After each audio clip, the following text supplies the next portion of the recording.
Hi everyone, welcome back to Storytime Recaps.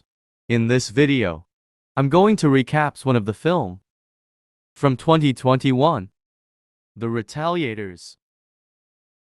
Without any further, let's get started.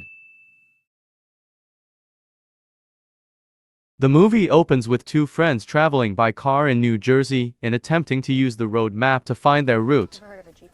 Later, a burst tire forces them to halt in the midst of the woods. One of them goes to fix it while the other relaxes inside the car. However, she is abruptly drawn into the woods by a mysterious presence that lurks in the background. Not knowing the fate of her friend, the other girl tries to call her pal, but no answer for him. Then she sees someone approaching the van. She shouts right away when she notices how zombie-like the person appears. Fortunately, someone steps in right away and chops off the zombie man's head before he opens the van's rear door to save the girl, but he is abruptly dragged away. Meanwhile, as more zombie-like people start to swarm inside, the girl inside the car is killed. In the following scene, a high school student called Sarah is in group therapy following the death of her mother.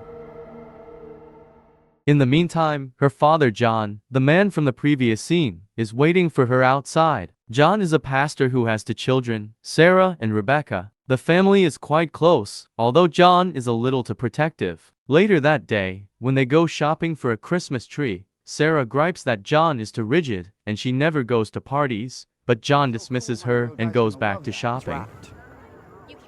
However, just as they are ready to pay at the register, a stranger steps in and takes ownership of their tree. When the stranger becomes hostile, John makes the decision to be a pacifist and back off. When they arrive home, Sarah makes fun of his father for letting someone else take their tree. Later, after John approaches her and lets her go to a party evening, Sarah hugs her father to show her happiness. The tiny family then proceeds to the church, where John gives the sermon. During the sermon, he talks about what happened that day and advises the audience to refrain from using violence. On the other hand, a mobster named Katie meets with a drug dealer named Arlo for a drug deal. However, as Arlo reaches inside to get the cash, Katie smashes the trunk door against Arlo's back, causing him to tumble to the ground.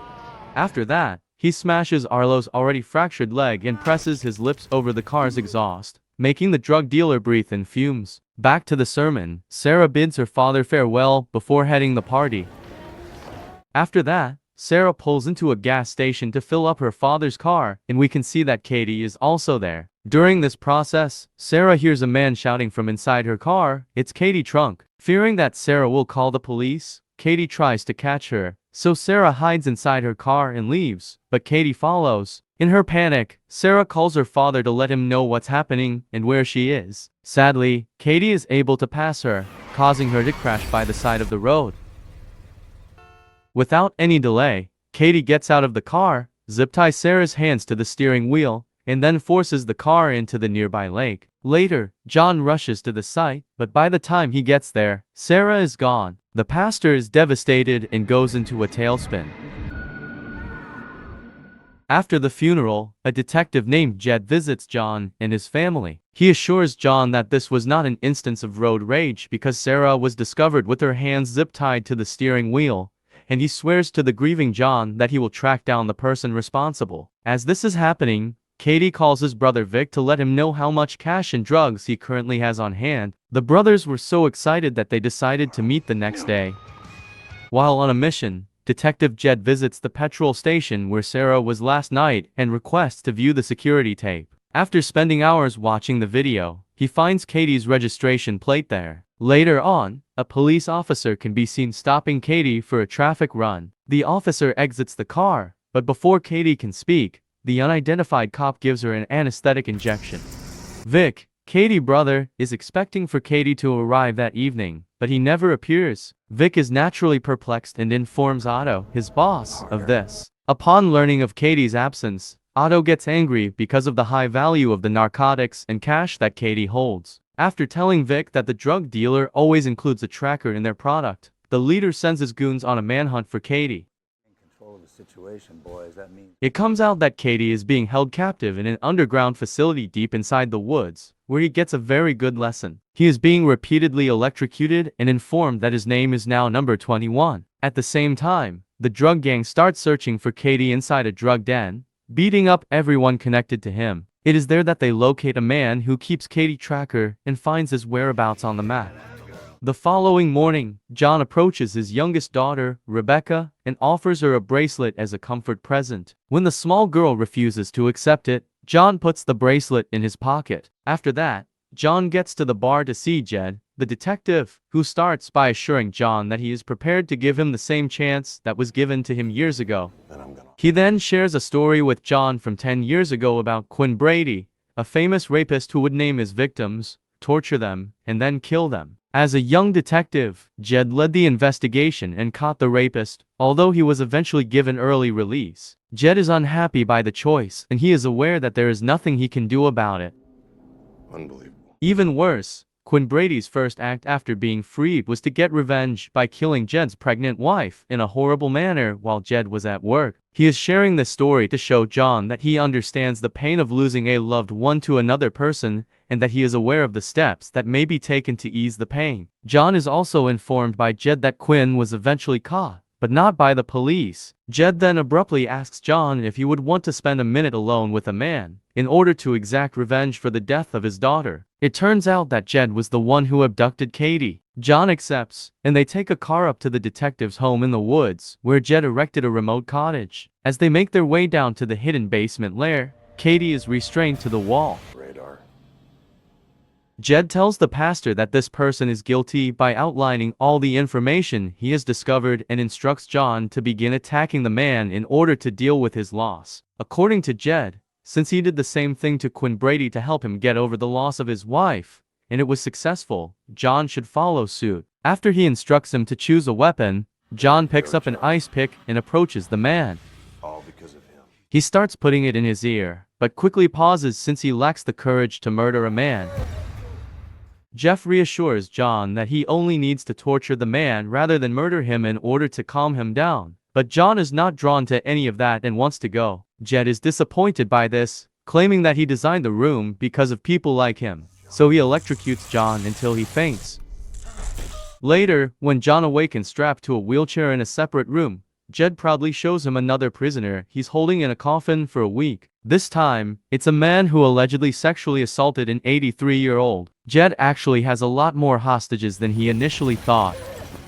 He has been capturing pedophiles, rapists, and murderers over the years, renaming them with numbers, and inviting a grieving loved one to torment them until they go insane. He also refers to these hostages as subhumans because Jed has caused them so much suffering, as they act like animals and have turned cannibalistic. Jed calls one of the inmates, Quinn Brady, number one up before forcibly putting Katie in the subhuman cage. Meanwhile, up on the surface, the drug gangs search for Katie and reach the remote cabin. On Jed's orders, the subhumans attack Katie, and John is forced to watch. John uses the chaos to flee and hide just before Jed notices that John has vanished and assumes that he has escaped. He rushes to the doorway but soon encounters Vic and his boys. John, in the meantime, gives the subhumans the keys so they may open the cage and get out.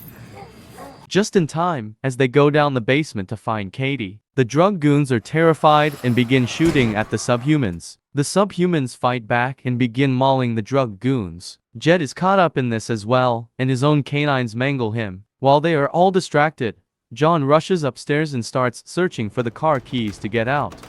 But a few of the subhumans soon follow him upstairs and attack John, pinning him to the ground. Quinn Brady, the murderer of Jed's wife, is one of them. A battered and damaged, Jed stumbles upstairs with a shotgun and nothing left to lose. He kills Quinn Brady before shooting the other subhumans in the room. Bleeding out from being ripped to pieces, when he falls, John examines Jed's wounds. Since there is nothing he can do to save him, John stays with him as he draws his last breath. The other subhumans have also surfaced and are attempting to find a way inside the house. When John remembers his youngest daughter and knows that he must return home to her no matter what. Here, John makes the decision to seize a machete and any other weapons he finds inside the house. He then takes Jed's motorcycle and leaves the property. But when he makes a tight curve, it crashes into the prisoner. The subhuman with the rope around his neck charges at him and begins to attack. John kills it by using the bike wheel to decapitate it. But the fight is not finished since another one jumps on him immediately after, forcing him to slit his throat. After the next person he fights with tries to beat him with a shovel, he swings the machete to sever John's legs and stab him in the chest. But then he hears a van honk, and we head back to the opening scene. John tries to save the girl in the van by beheading another subhuman. But he is dragged beneath the van and taken away before he can do so, and the other subhumans attack the girl inside the van. After killing the subhuman who pulled him, John battles to more and, after a bloody altercation along a river, he emerges successful.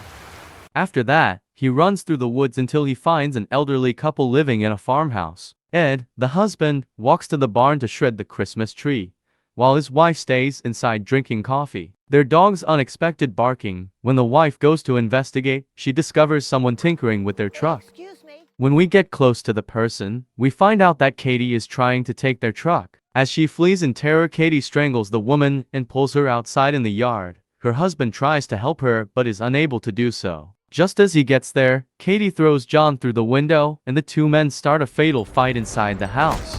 Overpowered, John rushes to the barn and tries to scale it, but Katie pulls him down. He then attempts to smash his head with a metal press, while mocking him by quoting Sarah's last words, which asks, "Where's my daddy?" In agony, John begins to kick wildly, accidentally activating the shredder. At the same moment, he pulls a bracelet out of his pocket that he intended to gift Rebecca. After stabbing Katie in the eye with the bracelet, he escapes the metal press. As he tries to remove the bracelet from his eye, John knocks Katie into the shredder. After that, Katie is gradually sucked in and killed by tearing.